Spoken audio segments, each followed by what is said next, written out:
Muy bienvenidos, muy buenos días a todas y todos a este webinar que estamos realizando en el ciclo en conmemoración al Día Internacional de la Mujer. Hoy día tenemos nuestra expositora, quien nos va a hablar sobre el cáncer cervicuterino y sus lineamientos en el MinSal, Gina Merino, quien es una referente del Ministerio de Salud. Para dar comienzo a esta actividad, los voy a dejar con un saludo de nuestro decano, quien no pudo estar acá por problemas, motivos personales.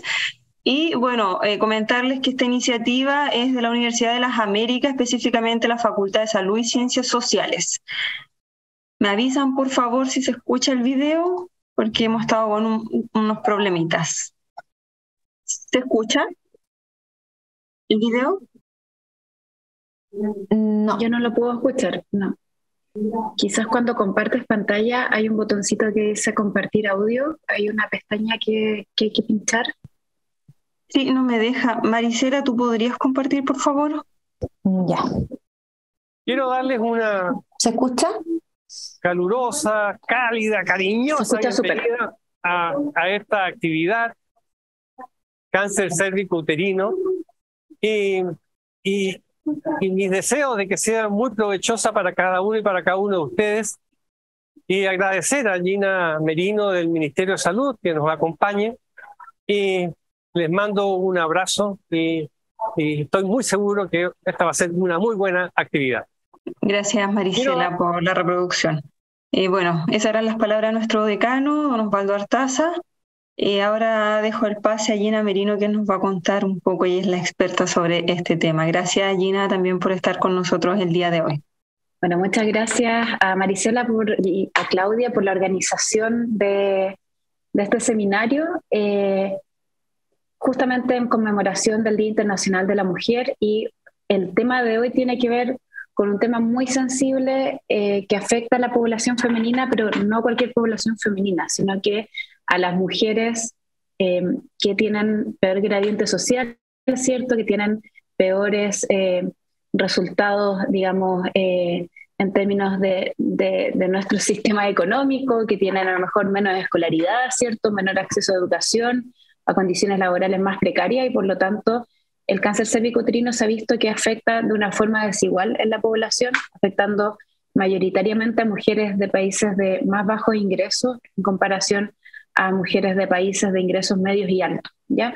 Por lo tanto, me gustaría relevar esta temática con ese sentido de que son las mujeres de Chile las que se afectan de esta enfermedad, pero son las mujeres más pobres, ¿cierto?, que tienen distintas cargas por distintas enfermedades, las que hoy tienen este diagnóstico y que lamentablemente siguen falleciendo a causa de una enfermedad que es completamente prevenible. Y vamos a ver en el curso de este webinar, ¿cierto?, porque es completamente prevenible esta enfermedad. Bueno, yo soy Gina Merino, soy referente técnico nacional de cáncer de la mujer de la Subsecretaría de Salud Pública. Trabajo en conjunto con la Subsecretaría también de Redes Asistenciales, y el trabajo que les voy a mostrar hoy es un trabajo que yo vengo a representar, pero por supuesto somos muchas personas las que trabajamos en esta materia.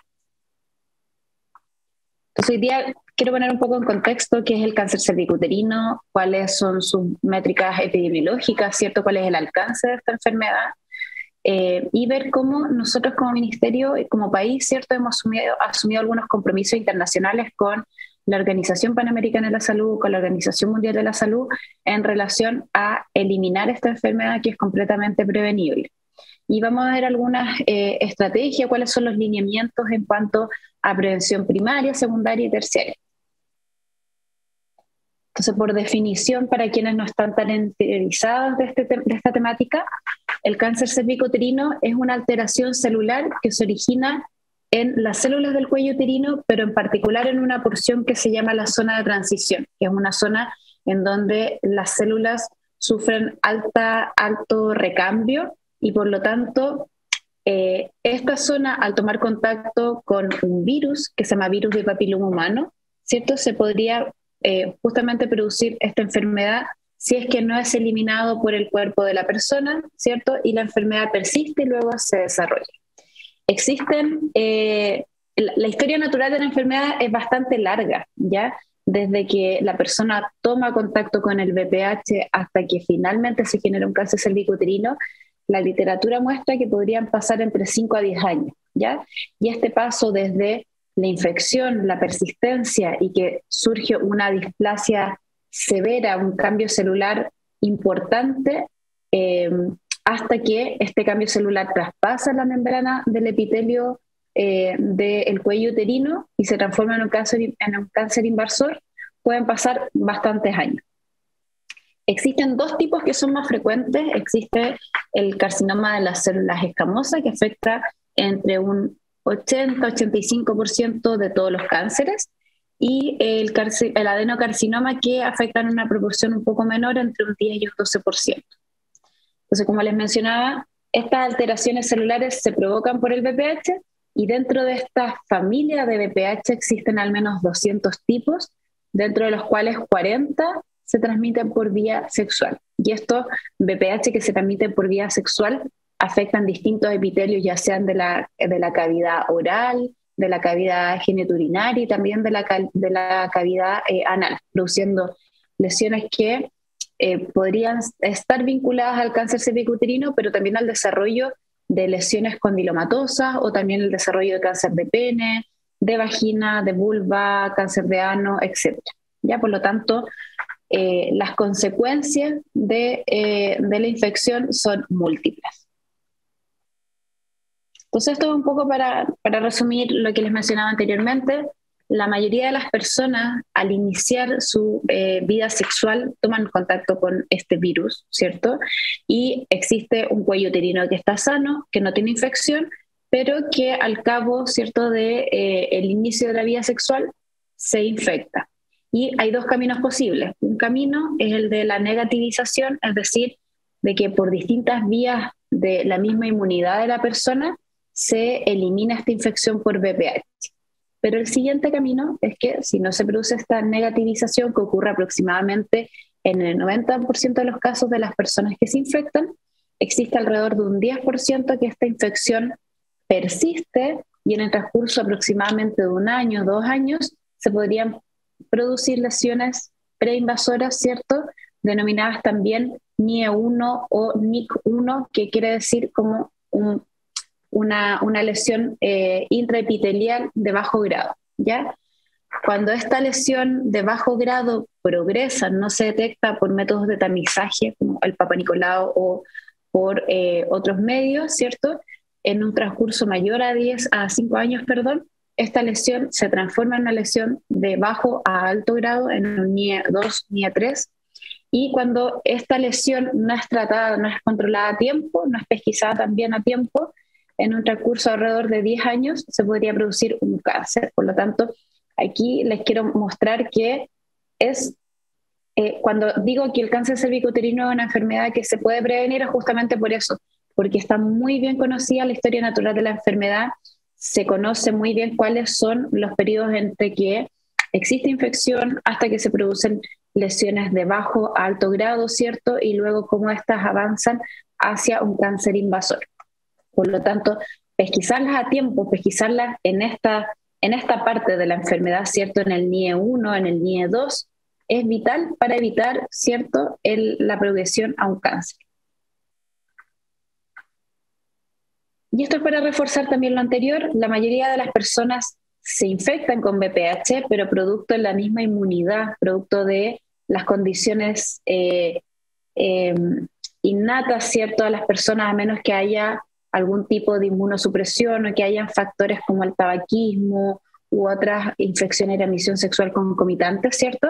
Esta inmunidad es bastante alta, y lo que hace es que del 100% de las personas que se infectan con esta infección, el 90% lo va a eliminar, y por lo tanto se observa una caída en el transcurso de el análisis en los grupos etarios, una caída de esta infección de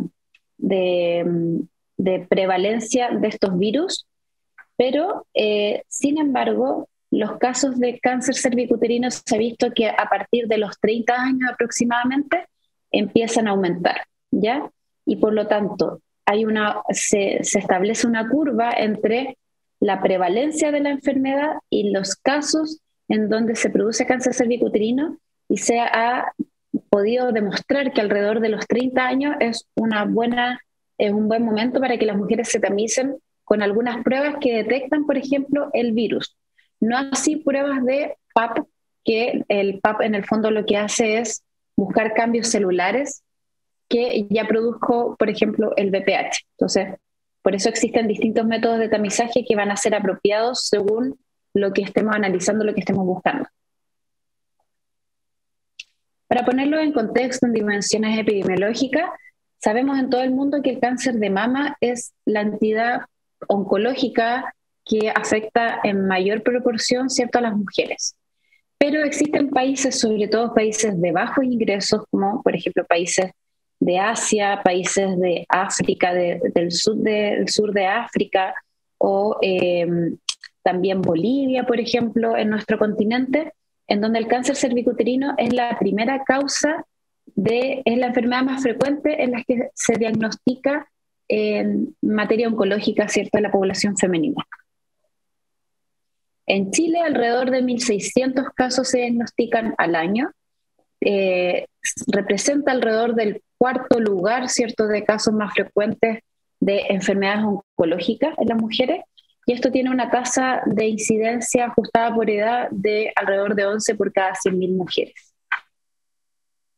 De estas mujeres que se identifican, ¿cierto?, que se diagnostican con esta enfermedad, se ha hecho algún tipo de estudio. El Departamento de Epidemiología ha seguido una corte entre el 1998 hasta el 2012 y luego con un seguimiento hasta el año 2016, en donde se ha visto que alrededor del 80% de las mujeres que se diagnostican con esta enfermedad, sin analizar diferencias por rango etario, el 80% se encuentra viva al año, y esta situación cambia si uno analiza a los 5 años, lo cual baja alrededor de un 58%, y si vemos entonces a los 10 años, las mujeres que se encuentran vivas al cabo de 10 años posterior al diagnóstico de esta enfermedad, alcanza un 57, un 53% del total. Por lo tanto, esto nos muestra que lamentablemente es una enfermedad frecuente, que lamentablemente siguen falleciendo mujeres, pese a disponer de distintos métodos para prevenirlo y pesquisarlo. Y se sabe también que las mujeres que alrededor del 82%, perdón, de todas las mujeres que se diagnostican por cáncer cervicuterino fallecen antes de los 80 años. Por lo tanto, es una enfermedad que es frecuente y que además afecta lamentablemente a mujeres que son aún jóvenes, y por lo tanto la pérdida de estas vidas representa una pérdida que afecta a la sociedad en su conjunto, porque son personas, y aquí vamos a ver, que se encuentran entre los 45 y los 59 años, por ejemplo, o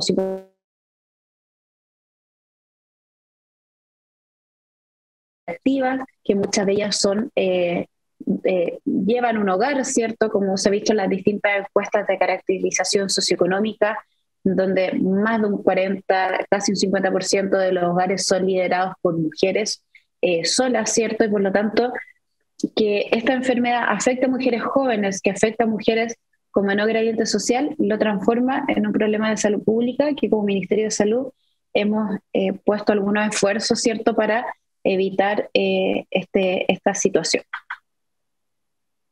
Hay regiones en donde existe mortalidad prematura por esta causa, como por ejemplo la región de Atacama, como por ejemplo la región de Aysén, ¿cierto?, pero que además son regiones que también tienen alta mortalidad por esta causa. Por lo tanto, en estos lugares es donde uno debería focalizar esfuerzos para justamente detectar precozmente esta enfermedad, para evitar que las mujeres jóvenes fallezcan a causa de esta enfermedad. En Chile ocurren alrededor de 700, 800 defunciones por cáncer cervicuterino, y este número la convierte en el 7º lugar de causas más frecuentes de mortalidad oncológica en la población femenina. Y la tasa de mortalidad ajustada es de un 5 por cada 100.000 mujeres. ¿Qué ha sucedido en los últimos años? Que el año 2018 la Organización Panamericana de Salud, la OPS, emitió un plan de acción para eliminar el cáncer cervicouterino como un problema de salud pública. Y en ese plan de acción se establecieron pilares de inmunización, pilares de tamizaje y también de tratamiento. Luego, al año 2020, la OMS lanzó una estrategia mundial de eliminación de cáncer cervicouterino como un problema de salud pública y además estableció metas que los países miembros, entre ellos Chile, tienen que alcanzar a la década de 2030. Y estas metas están basadas en distintos modelamientos matemáticos en donde se ha visto que los países, según su nivel de ingreso, podrían alcanzar esta eliminación del cáncer cervicouterino como un problema de salud pública. ¿Y cuáles son esas metas? Entonces las metas son inmunizar o vacunar al 90% de las niñas antes de los 15 años. En el caso del tamizaje, poder detectar a un 70% de las mujeres entre 35 y 45 años con pruebas de alto desempeño para identificación de VPH, y que el 90% de todas las mujeres que tengan resultados de pruebas positivas puedan recibir un tratamiento para evitar justamente esta progresión de lesiones de alto grado hacia el cáncer cervicouterino. Y como meta plantea a los países que reduzcan en 1/3 la incidencia y también en 1/3 su mortalidad. Y también establece, como para ir finalizando la estrategia mundial, que la eliminación es alcanzada por los países cuando alcanzan un umbral que es menos de 4 casos por cada 100.000 mujeres. Por lo tanto, cuando nosotros hablamos de que tenemos una tasa de mortalidad ajustada por edad de 5 por cada 100.000 y que al 2030 deberíamos reducir esta mortalidad en 1/3, es que nuestro país tiene muchas proyecciones de poder alcanzar justamente esta eliminación, al menos en cuanto a mortalidad del cáncer cervicouterino. Obviamente hay desafíos importantes en cuanto a la incidencia, que es 11 por cada 100.000 mujeres, pero creemos como institución que vamos a avanzar en esta línea y por lo tanto los lineamientos que les voy a mostrar a continuación están justamente encaminados para que se pueda conducir justamente a lograr o alcanzar estas metas que plantea OMS y OPS. ¿Cuál es el marco legal que nosotros tenemos en el Ministerio de Salud? Tenemos una Ley Nacional del Cáncer que fue promulgada en septiembre del año 2020, hay un error con la diapositiva, y su reglamento que operativiza justamente esta ley que fue difundido en abril del año 2021. Y lo que se establece es que esta ley del cáncer tiene que elaborar un plan nacional del cáncer, hay que crear un fondo nacional para investigación en cáncer, promoviendo algunas líneas en particulares como prevención, promoción, tratamiento, cuidados paliativos, etc. Hay que formar recursos humanos para justamente apoyar todos estos requerimientos en materia oncológica. Se deben fortalecer y regularizar las guías de práctica clínica, en donde se tienen que actualizar, por ejemplo, cada 2 años estos documentos. Se plantea la implementación de la consejería genética para los pacientes con cáncer hereditario y sus familias, la creación de la Comisión Nacional de Cáncer, que ya está creada, fortalecer la red oncológica nacional y normalizar los centros oncológicos que existen, implementar un registro nacional de cáncer que nos permita conocer con exactitud cuántos casos, cuántas personas están padeciendo esta enfermedad y cuáles son sus características, ¿cierto? Como el seguimiento de ellos. Y además de eso, fomentar la investigación en cáncer.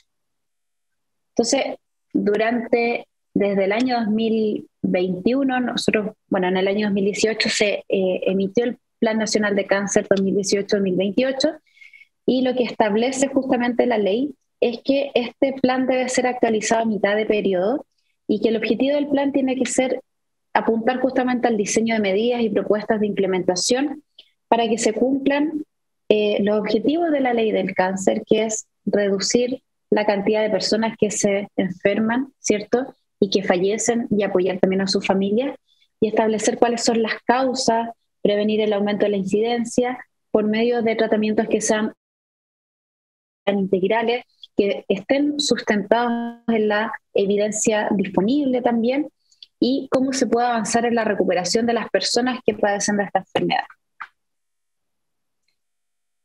En materia de prevención, cuando nosotros hablamos de prevención primaria, son todas estas estrategias que van a estar orientadas a fomentar hábitos de vida más saludables y prevenir justamente la aparición de una enfermedad. Por lo tanto, desde el Ministerio de Salud hemos lanzado una campaña que se llama Hoy Mejor que Mañana. Es un buen día para prevenir el cáncer, en donde hemos dado alineamientos sobre dónde existe la oferta disponible de tamizaje en la red, cuáles son los factores de riesgo para el desarrollo, por ejemplo, del cáncer de mama, el cáncer cervicouterino, y la importancia justamente de detectarlo a tiempo. Hemos hecho también una campaña con OPS que se llama Tu Vida Importa, hasta el PAP, y también hemos creado distintos materiales que hemos enviado a la red de atención a los servicios de salud, también a las secretarías regionales ministeriales, para fortalecer las campañas comunicacionales a nivel local.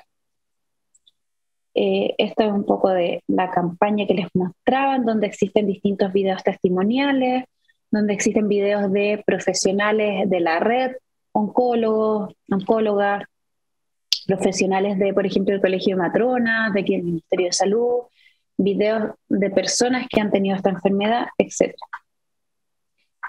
Y la otra estrategia de prevención primaria es la inmunización, ¿cierto? Recordemos que OMS establece una meta de alcanzar el 90% de las niñas vacunadas antes de los 15 años. Nosotros en Chile desde el año 2014 tenemos garantizado dentro del Programa Nacional de Inmunizaciones la vacunación contra el VPH en niñas de cuarto y quinto básico, que esto corresponde a 9 y 10 años.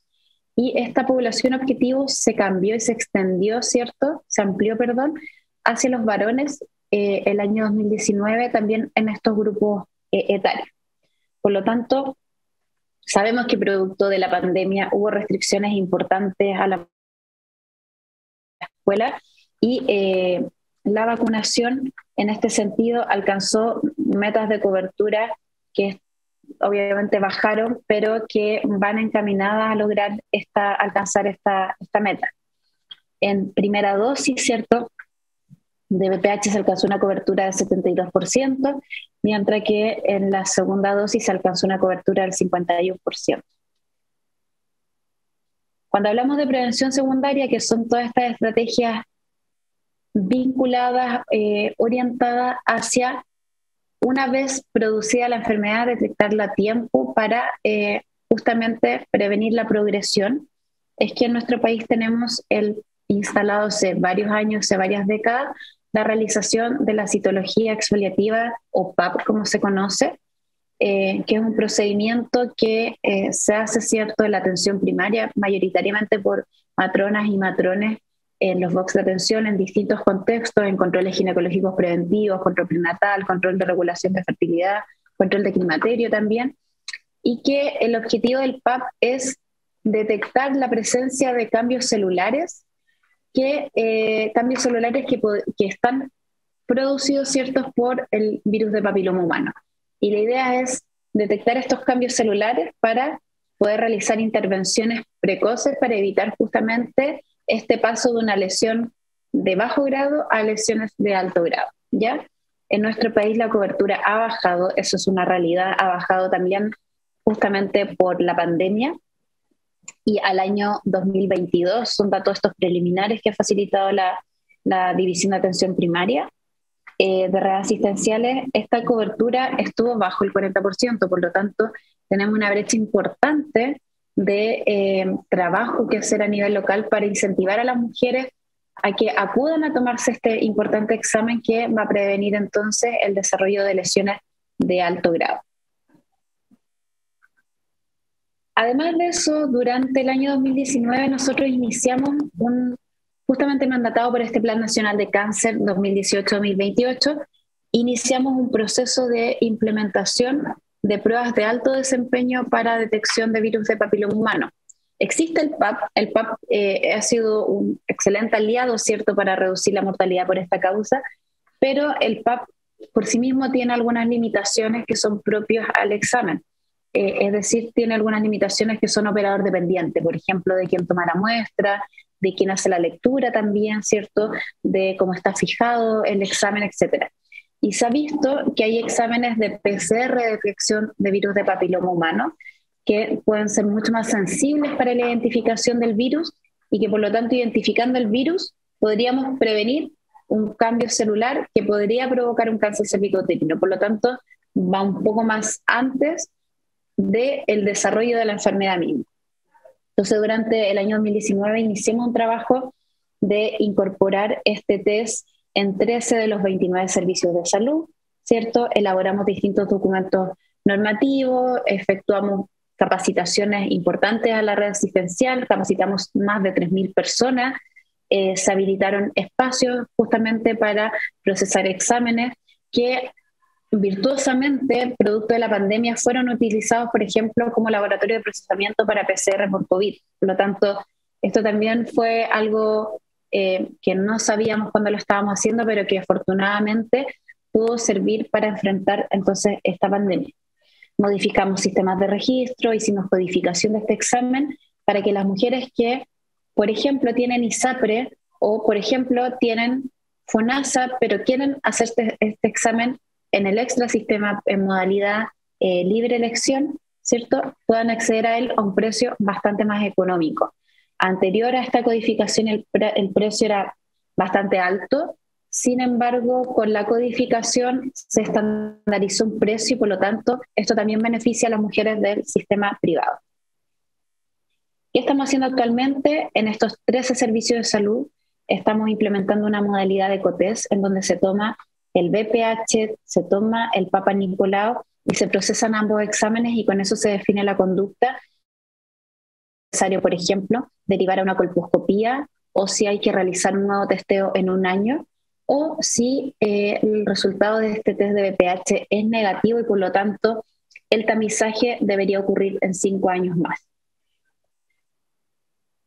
Esta incorporación, como les mencionaba, ha tenido algunas limitaciones propias de movimientos sociales que ocurrieron en el 2019, luego paralizaciones de centros asistenciales, luego pandemia, por lo tanto se ha afectado también esta implementación, pero aún así hemos logrado tamizar, por ejemplo, en el año 2022 a más de 120.000 mujeres, un número que todavía es menor a al universo que tenemos que tamizar, mujeres entre 30 y 64 años. Sin embargo, consideramos que es un buen número para plantear una implementación progresiva que nos permita entonces tener recursos para extenderlo a todo Chile. Y lo que queremos llegar es justamente cambiar este tamizaje primario que se hace con Papa Nicolau, empezar con una PCR de BPH que tiene mayor sensibilidad y ante un resultado positivo derivar inmediatamente a colposcopía, pero si el resultado de este test señala la presencia de un virus, pero que no podemos identificarlo individualizadamente, ahí recién se hace la lectura del Papa Nicolau, es decir, aquí se toman los 2 exámenes, pero se lee solo BPH, y si tenemos un resultado que de alguna manera nos señala esta presencia viral de alto grado oncogénico, ahí se procede entonces a la lectura de este Papa Nicolau, y dependiendo de ese resultado, entonces se realiza la derivación correspondiente a colposcopía, o retamizar en un año, o hacer un tamizaje de rutina, por ejemplo, en 5 años más.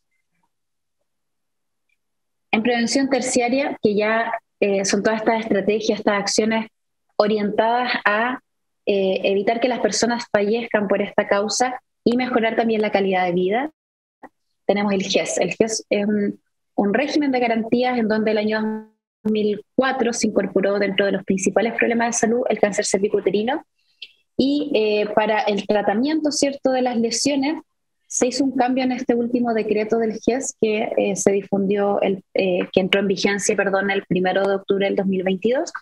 Se hizo un cambio de el tratamiento de las lesiones, por ejemplo, preinvasoras de bajo grado, a un cambio de la garantía de oportunidad en el plazo máximo en que debe ser aportada esta intervención en un plazo de 180 días desde la indicación médica, ¿ya?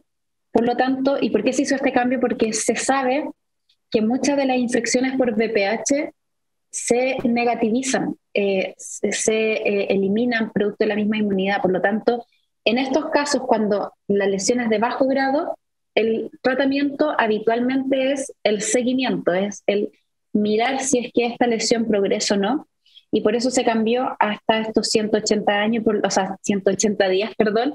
De este modo, entonces se descongestiona las unidades de patología cervical y se da atención justamente oportuna a las lesiones de alto grado o a los cánceres cervicouterinos invasores.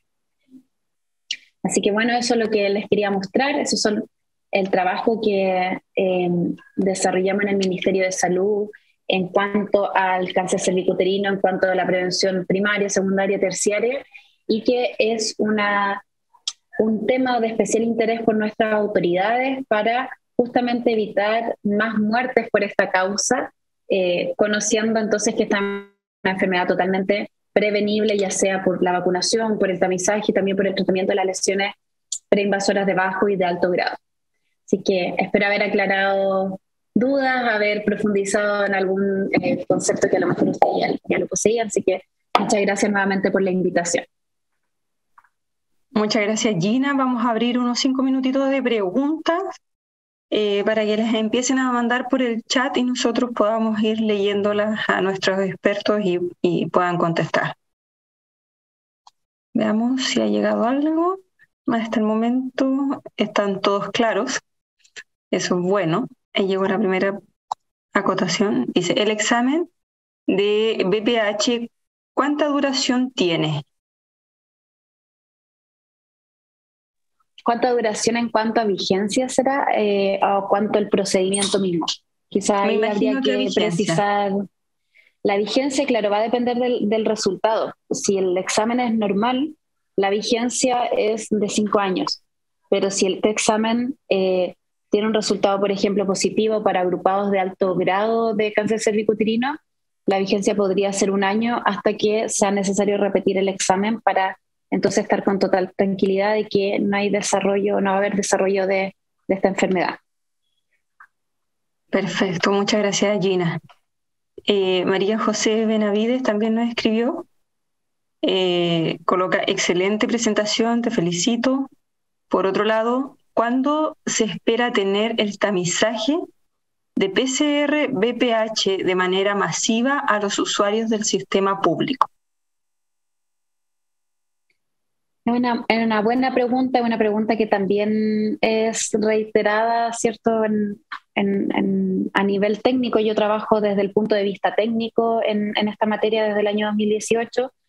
La verdad es que esto es una definición de las autoridades del ministerio porque la incorporación o este cambio desde el tamizaje con BPH, de PAP a BPH, es bastante costoso. O sea, una prueba de BPH al sistema público puede valer el doble de lo que cuesta, por ejemplo, el Papa Nicolau. Por lo tanto, si uno multiplica la cantidad de personas que requieren este examen, que son más de 3 millones de mujeres, y lo multiplica por este valor, la verdad es que es una cifra importante con muchos ceros a la derecha, y por lo tanto eso necesariamente requiere una definición política de cuánto presupuesto va a invertir nuestras autoridades para cambiar este tamizaje. De momento ha sido más bien discreta esta destinación de recursos, pero la verdad es que hemos intencionado que se cambie en el GES, pero por supuesto que esto ha tenido algunas restricciones propias de la pandemia. La pandemia todo nos dejó también muchas restricciones presupuestarias, y cuando nosotros hicimos este cambio en el decreto de GES durante el año pasado, nos dieron la indicación de que no debía tener impactos presupuestarios positivos, y por lo tanto incorporar el BPH sí tiene un gran impacto presupuestario, y por lo tanto las vías de financiamiento hemos tenido que buscarlas por otros sitios, y han sido en ese sentido han sido un poco más acotadas a lo que realmente necesitamos. Ahora, para responder la pregunta, ¿cuándo estimamos que esto va a cambiar? Yo no puedo dar una fecha exacta. En general esto se pelea año a año en el presupuesto, en las solicitudes presupuestarias, donde tenemos que competir con todos los problemas de salud, con todas las intervenciones sanitarias que plantean los distintos equipos técnicos. Por lo tanto, puede que un año nos vaya bien y nuestras autoridades den este giro necesario hacia el cambio del tamizaje, y eso puede ocurrir en 2024 o eso puede ocurrir quizás en un periodo en el mediano plazo. Muchas gracias, Gina, por tu respuesta. Y tenemos la última pregunta que nos han enviado. Leonardo Arellano nos dice: ¿cuáles son los riesgos de vacunación de VPH sobre 15 años en personas que no han iniciado su actividad sexual? Una cosa es lo programático, lo que existe en el Programa Nacional de Inmunizaciones, que eso es acceso universal, población independiente de su aseguramiento público-privado, y otro es la recomendación. Se recomienda siempre el máximo beneficio que va a reportar una vacuna va a ser antes del inicio de la vida sexual de la persona, pero aún así, si la persona inició su vida sexual, se puede vacunar con seguridad hasta los 45 años. Pero obviamente esto va a ir, en el fondo, mientras menos exposición hay al virus, hay mayor efectividad. ¿Ya? La recomendación o la autorización de utilización por el Instituto de Salud Pública hasta los 45 años. Por lo tanto, si una mujer quisiera colocarse esta vacuna, lo puede hacer, pero sabiendo que no está incorporada dentro del Programa Nacional de Inmunizaciones, sino que es una vacuna que debería acceder de forma particular, que es bastante costosa. Muchas gracias, Gina. Y acá han llegado un par de preguntas más. Los chiquillos están muy interesados en el tema.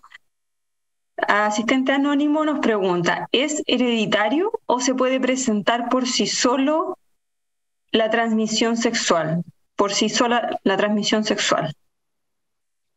Sí, es uno de los pocos cánceres que no es hereditario. El 100% de los casos se producen, o sea, el 99% de los casos se producen por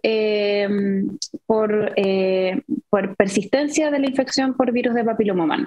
Por lo tanto, no es una enfermedad hereditaria en ningún caso. Muchas gracias, Gina.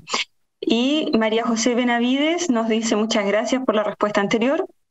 Yo de nuevo, con respecto a la prevención, ¿existen programas asociados al trabajo con universidades? Coloca ahí otra pregunta: con un box, por ejemplo. O sea, existen convenios docentes asistenciales de las universidades con distintos servicios de salud, en donde de alguna manera estamos involucrados como Ministerio de Salud.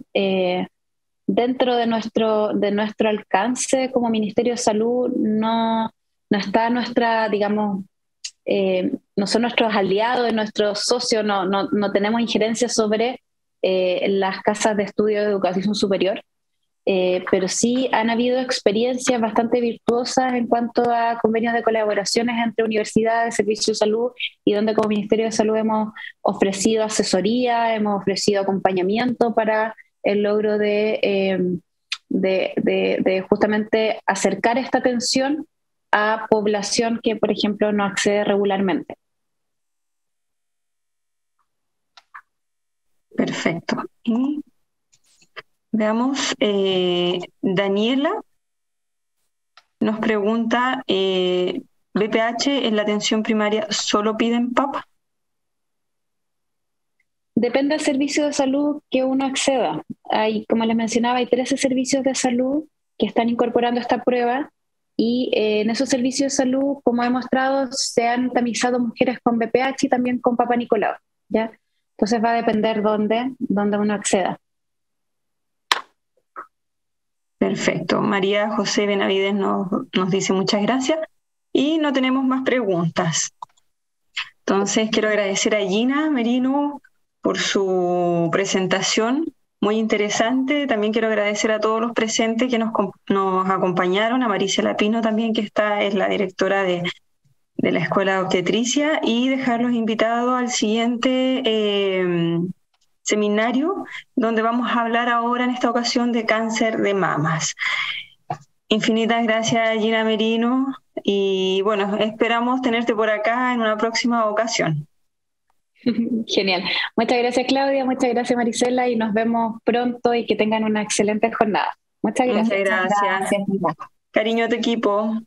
Un abrazo, que estén muy bien. Chao, chao. Un abrazo, gracias, chao, chao. Chao, chao.